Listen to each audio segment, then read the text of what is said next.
Прывітанне, гэта канал Свабода Прэміум. Для вас у празе працуе Дмітрый Гурневіч, а на сувязі сёння са мною распрацоўшчык платформы «Голас» Павел Лібер. Прывітанне, Павел. Доброе утро.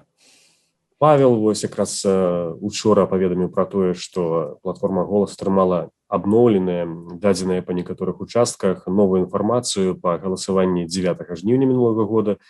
І паводле гэтых падлікаў Святлана Ціхановская набрала прынамсі 3 мільёны галасоў беларусаў, якія ўдзельнічалі ў выбарах. І сёння мы пра гэта паговорым. Павел, все ж таки амаль што год мінуў ад выбарчай кампаніі. Як так сталася, што у вас увогуле з'явілася некая новая информация? Что это за информация? Расскажите больше подробно. Да, конечно. Дело в том, что платформа «Голос» же изначально не ставила задачей посчитать итоги выборов. То есть мы пытались найти фальсификации на конкретных отдельно взятых участках на основании протоколов, которые удалось собрать. В августе это было 1310 протоколов, на основании которых мы делали наш отчет.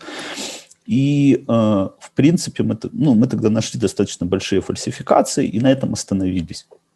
То есть, и мы осознанно не делали вот эту работу, как попытаться посчитать настоящие итоги выборов, потому что выборов-то формально не было. При том количестве фальсификаций, которые мы обнаружили, как бы не было смысла пытаться вкапываться дальше. К тому же большая часть протоколов не вывешивалась, и, соответственно, было непонятно, как их собрать. При этом в течение со временем какие-то наблюдатели досылали протоколы, которые им удалось там сфотографировать, но они не прислали их почему-то в августе. В итоге количество протоколов увеличилось, там последнее число у нас было уже 1545. И к нам в команду обратилась группа аналитиков, которые как раз-таки очень хотели попробовать сделать вот это упражнение, как восстановить итоги выборов, имея голоса людей на «Голосе», привязанные к участкам, присланные фотографии бюллетеней, которых было 545 тысяч уникальных бюллетеней, и, соответственно, те протоколы, которые удалось получить. И вот, соответственно, работая с этой группой аналитиков, с обновленными протоколами, которые там нам доприсылали, удалось, как нам кажется, ну, во всяком случае, там, нам кажется, что модель достаточно надежная и при разных, соответственно, условиях все равно дает как бы результат, что Тихановская победила. То есть, соответственно, результатом этого исследования вот как раз-таки стал отчет, который мы вчера опубликовали, который показывает, что если бы все избиратели Тихановской как бы регистрировались на «Голосе» и голосовали, то Тихановская бы действительно победила в первом туре, набрав минимум 3 миллиона голосов. То есть минимум, потому что это, по сути, на различных сценариях самое минимальное количество, которое у нас есть. Скорее, мы думаем, конечно, она набрала больше, но вот как бы минимум 3 миллиона у нее точно есть. А значит, у нее есть победа в первом туре. И хотя сейчас ее и так принимают как лидера и как президента, сейчас как бы уже год прошел, действительно, у нас там не было задачи как-то очень сильно привлечь к этому внимание, но вот нам было очень важно вот все-таки постараться посчитать это для себя, потому что даже у нас в команде мнения очень разнились. А расскажите, что калі можно простой мовой для глядача, ну и для меня так само, я не до конца разумею, что это за модель такая? Да, хорошо. На самом деле, если просто, то... Значит, наши исследователи попытались простроить вот эти пропорции между тем, как люди голосовали в «Голосе» и как люди голосовали в настоящих протоколах. То есть из вот этой 1545 протоколов было выделено 322, которые мы считаем сравнительно честными. Что значит сравнительно честными? Это значит, что то, как люди голосовали в «Голосе», и то, как люди голосовали на избирательных участках, то есть то, как отражено в протоколах, оно сошлось пропорционально. То есть мы считаем, что, скорее всего, эти протоколы не подделаны. Дальше нам повезло, что эти протоколы, они были из практически всех регионов страны. И дальше отстраивалась пропорция, то есть, например, в каком-нибудь районе Минска есть несколько протоколов, которые у нас попадают под категорию сравнительно честные. Ну и, грубо говоря, давайте там абстрактными числами. То есть там в них за Тихановскую реальных людей проголосовало там 1000 человек, например. Вот реальных людей согласно протоколу. Мы видим, что в «Голосе» на этих же участках в Минске, в этих же районах голосовало там, не знаю, 400-500 человек. То есть мы понимаем, что половина избирателей Тихановской в данных районах города Минска есть в «Голосе», а половины нету. И когда мы это начинаем применять по всем областям и районам, то мы видим, что в Минске в среднем было очень хорошее покрытие на «Голосе», почти 50% от избирателей Тихановской.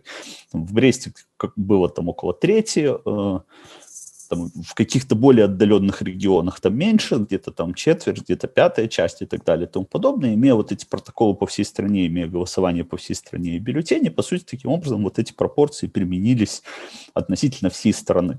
То есть у нас было там почти 1 миллион человек, которые проголосовали в «Голосе», и мы обнаружили, что, по сути, только треть от избирателей Тихановской была в «Голосе» зарегистрирована. И когда вот мы все эти пропорции простроили, то получается, что, по сути, вот эти 3 миллиона, это вот как раз-таки, что бы она получила, если бы действительно все ее избиратели были, но это при этом на основании тех реальных протоколов с реальными как бы голосами реальных избирателей, которые удалось собрать. Ну вот это если очень грубо, а там можно почитать само исследование, оно там гораздо более детальнее, с разными сценариями, с разными моделями, чтобы каждый человек сам для себя решил, насколько он может этому доверять. Але вы самі сказали про те, що у вашій команді є певні суперечності поміж людьми, так, на конкурсі виників этого. У чим вони заключаються? Не, на самом деле, как бы, понятно, что если итоги выбора нельзя как бы посчитать, то у всех есть свои оценки. То есть я могу, кстати, честно сказать, что я был самым скептичным в нашей команде. То есть мы все были уверены, что Светлана Тихановская выиграла на самом деле, но я, например, не был уверен, что она выиграла в первом туре. То есть у меня там в моей голове у нее был где-то коридор между там 45 там, до 55%. То есть или так, или так. Кто-то в нашей команде был уверен, что она выиграла там минимум, набрав там 70-75%. Как бы. То есть, соответственно, поскольку мы никогда не могли вот эту логическую дилемму решить внутри себя, «Голос» он публично никогда не называл там Тихановскую президентом, мы понимали, что у нас нет достаточного количества данных, чтобы это утверждать, поскольку мы платформы всегда позиционировали себя как аполитичные, стоящие немножко в сторонке от основных там демократических сил и прочего, то нам очень важна была эта чистота данных, когда если мы не уверены, то мы и не говорим. Как бы вот, по сути, мы наконец-то сами вот как платформа теперь уверены, что Тихановская победила. И сейчас это, конечно, очень интересная логическая дилемма, потому что, с одной стороны, с точки зрения математики, она является избранным президентом, а с другой стороны, с точки зрения количества фальсификаций на выборах у нас не было. Поэтому каждый человек, наверное, сам будет решать для себя эту логическую дилемму. Нам вот очень важно было понять, какое все-таки количество людей ее поддерживало. И вот то, что она побеждает в первом туре, это такой очень интересный инсайт для нас в том числе. Як вы лічыце тое, што гэта было апублікаванае даследаванне новае праз год, яно не змяншае ўвогуле як бы вагу яго, таму што многія скажуць, ну, а дзе вы былі цэлы год? Чаму вы про гэта не сказали? Да, знаете, пропаганда выкарыстоўвае таксама, я паглядзеў вчора некаторыя тэлеграм-каналы. Да, так слушайте, и даже не только пропаганда, даже люди, которые там в принципе относятся там, к демократически настроенным людям, они тоже говорят, типа, а что вы делали год? Но, как я уже сказал, у нас изначально не было такой задачи, и по сути мы эту задачу решили только когда к нам в команду пришла дополнительная помощь в виде людей, которые эту задачу хотели решить, потому что если так посмотреть, то сегодня в Европе, в Штатах Тихановскую так принимают как президента. Тот уровень внимания, который ей оказывается, это, безусловно, уровень внимания к президенту. И хотя ее там могут не называть президентом, но там она очевидно является там сегодня лидером белорусской нации, и, собственно, так ее и принимают. Поэтому опять же, мы этот отчет выпустили просто потому, что мы его сделали. У нас не было идеи попытаться как-то громко его там заявить, сильно привлечь к нему внимание и так далее, как бы, потому что нам кажется, что этот отчет, он мало что изменит. То есть Тихановскую и так будут воспринимать как лидера и как президента. Как бы это скорее такое, ну, как мы это для себя внутри команды называем, закрытие там незакрытых гештальтов, которые произошли там год назад. Вот что-то вот ёкало и не позволяло тебе сказать, что вот мы все-таки всю работу выполнили до конца. Сейчас вот нам важно, что удалось, в принципе, на основе этих же данных восстановить еще там картинку, которая произошла. Но то, что это драматично что-то изменит, или что завтра мы как-то начнем жить по-другому, или послезавтра все страны скажут, вот все, Тихановская точно президент, мы будем называть ее президентом, я думаю, что этого не произойдет, потому что, во-первых, это и так есть, а во-вторых, как я уже сказал, тут очень интересная логическая дилемма, как бы, что, по сути-то, выборов не было, если они были сфальсифицированы, но за Тихановскую все проголосовали. И вот как эту дилемму решить, непонятно. Угу. То есть, по великим рахунку, ну, ваше доследование подтверждает, что просто яна не мае права уступать как бы у посаду президента, проводить некую альтернативную, хотя уже, в принципе, год минул, инаугурацию, а просто повинны отбываться одразу некие новые выборы. Ну, конечно же, безусловно же, то, чего требуют сейчас демократические силы, это же не сделать Тихановскую президентом. То есть они требуют освободить политзаключенных, провести новые выборы и наказать людей, виновных в репрессиях. То есть, и опять же, наш отчет никак не меняет этих требований. То есть понятно, что наша ультимативная цель, конечно же, новые выборы, потому что прошлых выборов у нас не было. Павел, скажите, ласка, а ўвогуле ёсць яшчэ нейкі шанец аднавіць эту карціну мінулагодніх выбараў на падставе нейкай інфармацыі, которая, магчыма, яшчэ схаваная? Ці гэта все ўжо бюлетэні цалкам знішчаны, і это просто зачыненае пытанне? Ну, на самом деле, безусловно, эти данные можно сделать еще точнее, если дособирать еще больше протоколов и еще больше бюллетеней. Но все-таки, да, вы правы, почти год прошел, и те люди, которые что-то хотели прислать, мы думаем, они все-таки что-то уже прислали. Мы знаем, что на большинстве участков протоколы не вывешивались, и, скорее всего, их получить не удастся, либо они уничтожены, либо они там спрятаны, либо еще что-то, но как бы, хотя это является нарушением законодательства, но по сути как бы мы понимаем, что да, нам удалось собрать не все, но того, что удалось собрать, нам оказалось достаточно для того, чтобы отстроить модели, показывающие результаты. Поэтому если к нам будет поступать больше информации, безусловно, там модель будет уточняться. Если нет, то в принципе нам кажется, что по сути вот эту точку какую-то логическую, как бы вот подсчеты результатов выборов со всех сторон мы все-таки поставили. А можна на падставе вашего даследавання зрабіць некую выснову, дзе Светлана Тихановская набрала наибольш галасоў, ці она была наибольш папулярная, скажем, самая апозіцыйная на той час рэгіён, ці все ж таки это так не працуе?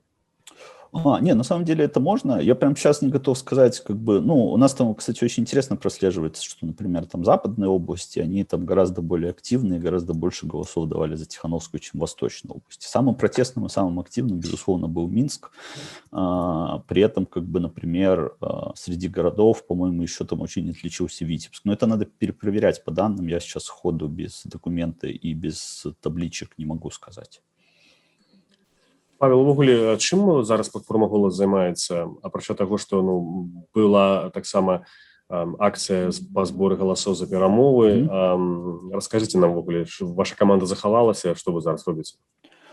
Да, наша команда большей частью сохранилась, и сейчас помимо самой платформы «Голос», через которую мы стараемся доносить какие-то важные новости и опросы до белорусов, мы помогаем как технологическая платформа, ну, потому что мы прежде всего технологи и айтишники, мы помогаем развивать другие продукты. Например, недавно мы запустили продукт телемедицины, который вот практически 3 недели просуществовал уже, и мы считаем его выход колоссальным успехом, потому что мы получили больше 4000 пациентов, и за 3 недели наши врачи провели больше 1000, по-моему, 200 или 300 записей, ну, консультаций в смысле, то есть это такой очень большой объем, и вот мы сейчас помогаем развивать эту платформу совместно с Фондом медицинской солидарности. Мы продолжаем развивать продукты, в которых мы выступали партнерами, такие как там Digital Solidarity, это агрегатор различных фондов взаимопомощи, или тот же самый belarusdaily.org, это таймлайн протестов, описывающих каждый день протестов. То есть мы пытаемся все еще идти в направлении создания интересных цифровых продуктов, помогающих обществу решать какие-то свои проблемы, и в будущем, возможно, закладывающих вот эти кирпичики будущей цифровой Беларуси, когда мы хотим иметь некое там технологическое превосходство и хорошо развитую цифровую экосистему, основы которой мы пытаемся заложить сейчас в нашей команде. Расскажите про этот проект телемедицины трохи больш падрабязна. Гэта Фонд медицинской солидарности инициировал, так разумею, гэта будзе паўнавартасная некая медычная система, як медычны центр, ці гэта часовы нейкі проект разлічаны на пару месяцев? Нет, это не временный проект. Мы как раз-таки думаем, что это долгосрочный проект, потому что, судя по его запуску, он получился достаточно хорошим. Понятно, что там сейчас у нас первая волна после первой коммуникации спала, и мы собираемся запускать сейчас новую функциональность, новую волну коммуникации. Сайт работает уже сейчас, он живет по адресу okdoc.me. И любой человек там может получить консультацию врача в режиме чата, то есть онлайн. Как бы, причем врач может создать и звонок, но это остается как бы в зоне решения врача. Система абсолютно анонимна, никаких персональных данных мы не собираем о пациенте, никаких персональных данных мы не храним о враче. Фонд медицинской солидарности как раз-таки помогает проверить, что врачи являются врачами. И в качестве оплаты работы врача мы рекомендуем, опять же, оплата не обязательно, но мы рекомендуем сделать пожертвование в фонд медицинской солидарности, который помогает врачам, пострадавшим от режима. И на самом деле мы обнаружили, что огромное количество людей сегодня приходит воспользоваться вот этой как бы удаленной консультацией, потому что не для всех типов консультаций нужно обязательно физическое присутствие.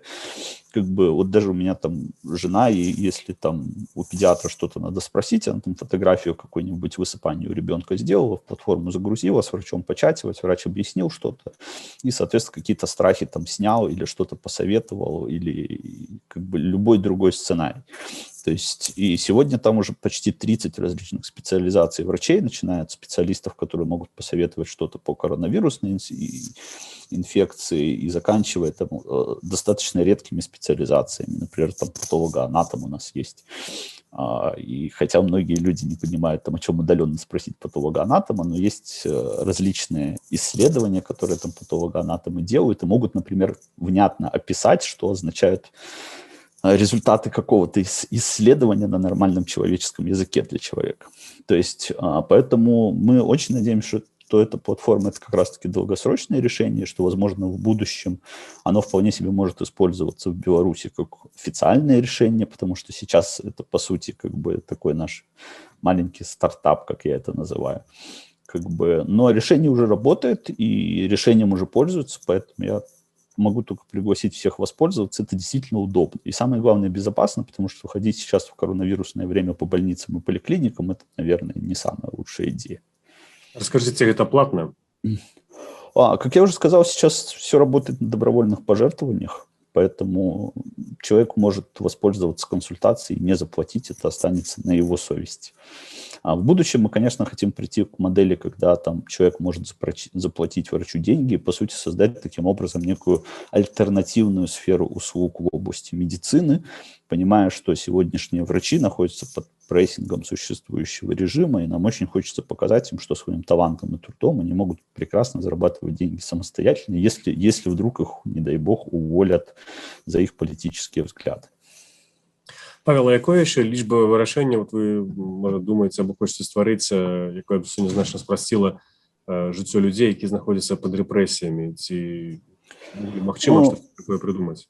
На самом деле, когда мы выпустили телемедицину, вот эта модель анонимной консультации и оплаты в виде донейшена этой анонимной консультации, она достаточно неплохо сработала, и мы сразу же получили целый ряд предложений адаптировать это решение для учителей, адаптировать это решение для адвокатов, лишенных лицензии, адаптировать это решение там, для других представителей там, социально уязвимых слоев общества. И сейчас мы как раз думаем, что, скорее всего, мы вот эту модель, которую мы применили в телемедицине, мы постараемся применить в каких-то продуктах для, по сути, других профессий, чтобы там каждый человек в любой профессии понимал, что, в принципе, сегодня с помощью интернета он вполне себе может себя прокормить и там, не унижаться перед каким-нибудь, не знаю, руководством в школе или не бояться того, что за какое-то неосторожное высказывание его уволят и нигде не возьмут. Потому что сегодня говорят этим людям? То, что мы тебя уволим, и мы сделаем так, что тебя на работу никто больше не возьмет. Естественно, как бы вот это запугивание направлено на то, чтобы люди действительно боялись потерять работу. А мы пытаемся сделать экосистему, в которой люди не будут бояться потерять работу, потому что мы сможем предложить им альтернативу. І яшчэ пытанне наконт бяспекі ўсіх вашых прадуктаў, таму што з іншага боку улады спрабуюць паказаць, што яны таксама валодаюць такімі інструментамі, як там хакерамі, которые стануць зламаць там нейкія тэлеграм-каналы, высмактаць адтуль дадзеныя асабістыя людзей і такім чынам як бы зняхвоціць, звяртацца да вас, супрацоўнічаць з вами у тым ліку. Наколькі это увогуле бяспечнасць і сапраўды вы вышэй на галаву за іх? Смотрите, мы используем очень простой подход. Вот в телемедицине, например, он очень прям в абсолют возведен. Мы используем подход, если ты не хочешь отвечать за персональные данные пользователей, не собирай персональные данные пользователей. То есть сегодня человек, который приходит как пациент в телемедицинскую платформу, он там либо сам создает логин-пароль, либо генерирует логин-пароль, и все. Мы у него не спрашиваем ни имя, ни данных, ничего вообще. То есть он абсолютно безымянен, и он общается с абсолютно безымянным врачом, чьих данных мы тоже не храним на нашей платформе.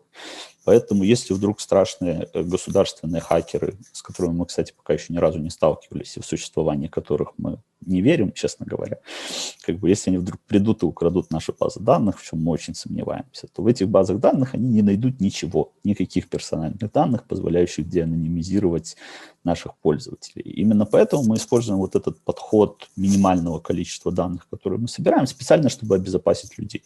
Хотя вот за все время, сколько уже голос, можно сказать, год уже практически голос как существует, потому что он начинал разрабатываться раньше, до самих выборов.